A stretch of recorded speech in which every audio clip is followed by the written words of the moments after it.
Hey everyone, in this video we're going to be taking a little bit of a trip back into time. This is the Forestmen's Hideout set from 1988 from what was then just called the LEGOLAND theme.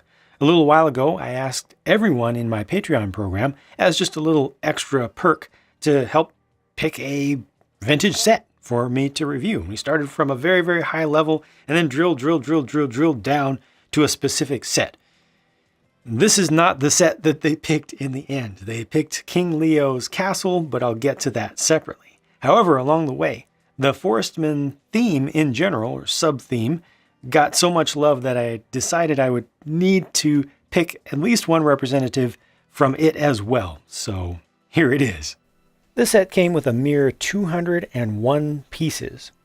However, a fair number of those parts were large panel pieces, which contribute greatly to the overall visual weight of this, the overall size as well. Comes with 2 figures, which include accessories that are not made anymore. And the general idea here, as we start to come around the back, is that this is a tree. So black represents very, very dark wood bark, rather than going with brown. Interesting decision, but it kind of worked, especially in those days. And you see, there's just a small structure that's built into it. So it's kind of a defensive position. Possibly, you can imagine this being a storehouse, or you could imagine it being like a guard tower or a scout tower.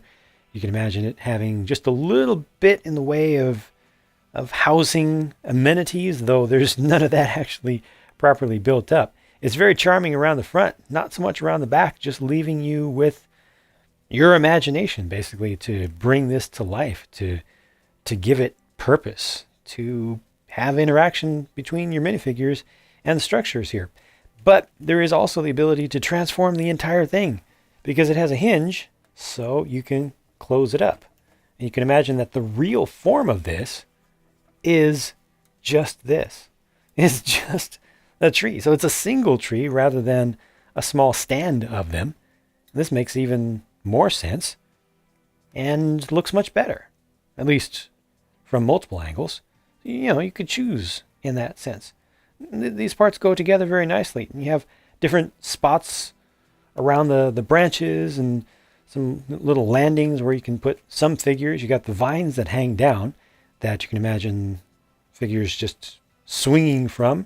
You have access to the interior down at the base. I'll get you in closer as well. I just want to make sure that you have a nice idea of the overall appearance of this. It is built on plates, not base plates, even though base plates were much more common back in those days, including some small ones.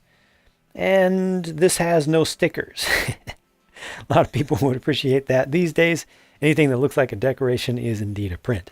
So just looking a little bit closer from this main angle, you can see the leaf pieces, which are the same design that are still in use today. And then those printed stag shields that represent, I guess, the faction here. And then this is the main structure that we're looking at. It has some bars. You just imagine those being wrought iron bars, or they might be just the same dark wood, made from some medium-sized branches that they cut to size. And then they have this bright colored blue roof here with the classic finger style of hinge up at the top that I personally very much miss. And it just brings in that splash of color that helps this stand out a little bit and helps you to recognize as an owner of the set that, this isn't trying to fully camouflage. It wants to draw you in. It wants you to play with it. So, they didn't want it to be too dull. It also has a flag there. So, that kind of stands out. If you're trying to hide away, you might not want to put a red flag up at the highest position you can. There are 2 vines that extend down. The one that is closer to us over here in the center of your screen is intended to go through this foliage piece right here. But when I do that myself, it just ends up being bent in an awkward way, and I just ended up taking it back out so that it can be roughly vertical to the ground. There are a couple of clips around the outside. You saw one right around here. There's a spear attached to it in the classic brown, old brown, as opposed to the modern reddish brown that is literally reddish compared to this. This is more of a a pure brown. It's a little bit more on the yellowish or technically green of what we have today. You know, just a little bit different.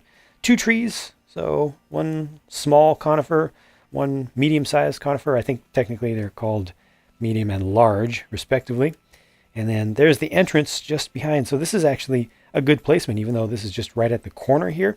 It helps to disguise the entrance to the hollow tree-based hideout, which is right there in the corner. That's built nicely. Now, there's no ladder or anything inside, so you have to use your imagination, but it's kind of like a portal. Again, using your imagination, you just think that, you know, figures go in here and then they can navigate the tree, you know, from inside of it. And we'll open this back up also so you can get a closer look. But then there's a little bit of built up platform right there, which is part of the human-made structure. And that's pretty much it. They do use some of these arch pieces to give you some of the shaping of the tree. And now we're coming back around to the front. So let me open this up. And there's actually a different option for how to look at this, how to play with it. You can see it as being a tree that is twice as large, or a clump of trees. So you can imagine this being significantly more meaty, more bulky than it actually is by just opening the whole thing up halfway. And it makes for a much more substantial display this way that also is good from multiple angles. So I can turn it all the way around this way and it still looks good. It still looks fairly complete. I can turn it around this way. It still looks good. It still looks fairly complete, though you would see anything behind here. You know, if you had books or your wall or whatever back there, you know, that would show through. So it might be helpful for the sake of customization. If you want to suspend that disbelief, just build up a wall behind there just lightly. And this is the arrangement there. So you still have that lower entrance available in this configuration.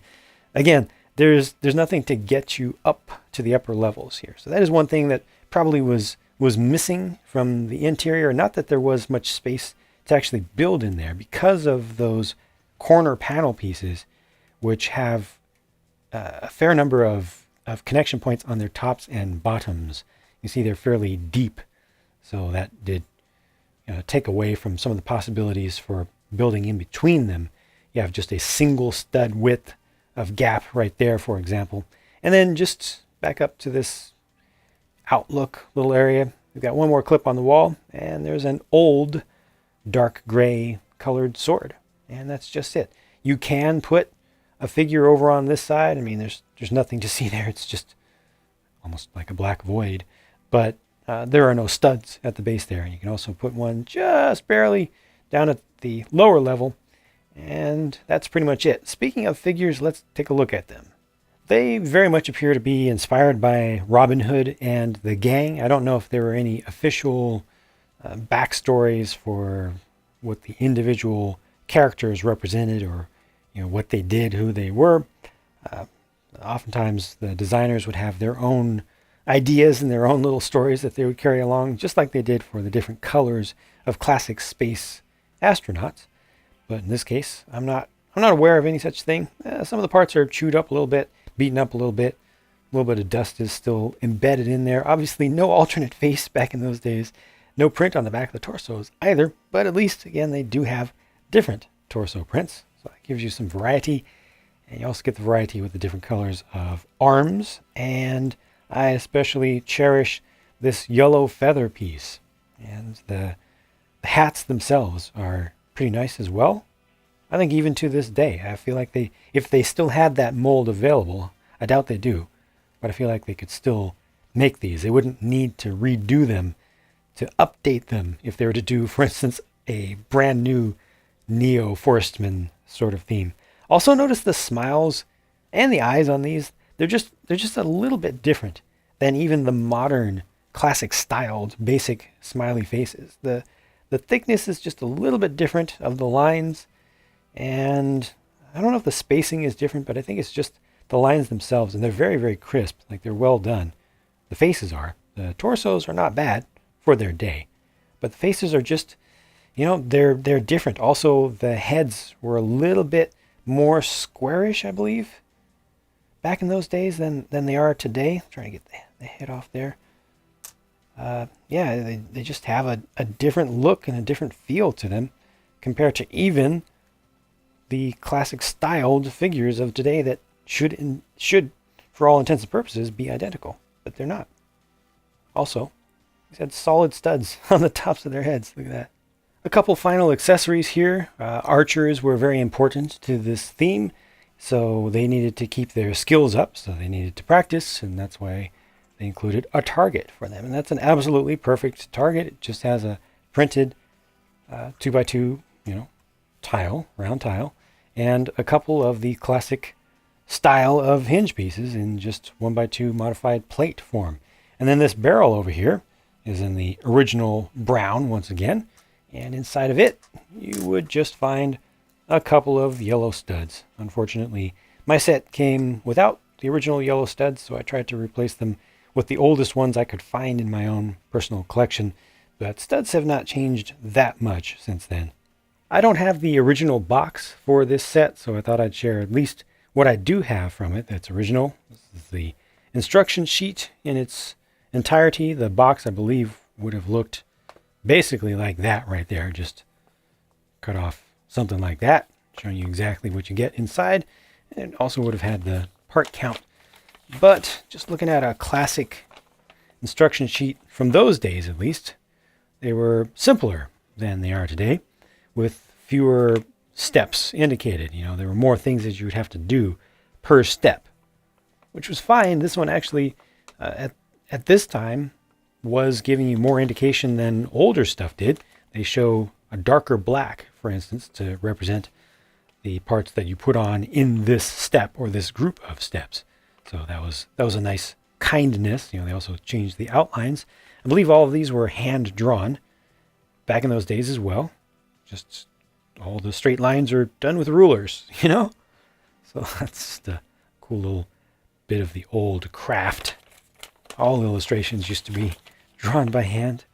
But yeah, the instructions are good. Just back then you had to pay a little bit more attention. Might have taken you more time to put stuff together, but they also used far less material because there were fewer pages involved. Yeah, staples came up from this one just a little bit. No big deal. But nowadays you can get good quality scans of these instructions online. So if you happen to have one of these old sets or you want to try to put one together, you don't have to just freeze frame through this video. I'm just showing you just for the experience. But you can download nice flat scans that are good quality and all together and digital, so you can just go through them at your own time, PDF or on the web. And that's it. That's where it ends. And that's that. Forestmen's Hideout from 1988. Was able to get one in pretty good shape, especially for its age. And I think it's just a charming little thing. Doesn't have any interior detail except for that one clip for the sword, but I like the design of it. I like how it opens up. I like how you can get a lot of extra value out of it by having it open just 90 degrees. It makes it look more substantial from the outside, and you still get access to the interior. Or you can, go either way, all the way open, all the way closed. You can put this in the middle of a field that way. Or if you had other sets, then you could start to create an actual forest, with realistic looking trees. And when you're ready to play inside, then you open it up, put stuff in there, do things, and then close it back up, maybe pose some figures and then close it back up, have them hiding, have them ready, whatever you want it to do. So far, far less complex sets, far, far less detailed, far, far less realistic than sets would be made today. But they definitely had their charm. They definitely had their value. Oh yeah, they were also far, far more expensive on a price to part ratio basis. Significantly more expensive when you look at the values adjusted for inflation. But good stuff. Thanks go to the members of Patreon who asked for something from Forestmen. I had never tried the theme myself. I personally had never really been that interested in it. That has now changed because this is just really cool. It's just genuinely good design. Even if I didn't like these dudes in particular. They didn't interest me, and the stuff they didn't interest me, even as much as castle stuff does. Still, just this design, the love that went into it, the care that went into it, it's good to this day. So thanks for everyone who suggested these, and thank you for watching. Hope you enjoyed this. If you want to see the build for this, I actually built this one live on stream on this channel. The video is now unlisted, but you can still get to it at any time through my news and streams playlist, which is available on my main channel or in my playlist list. So that's all available. Took way longer than it should have because I was interacting with the chat quite a bit, but you can also play the chat back with it if you want to. So thanks for watching. I'll talk to you again soon.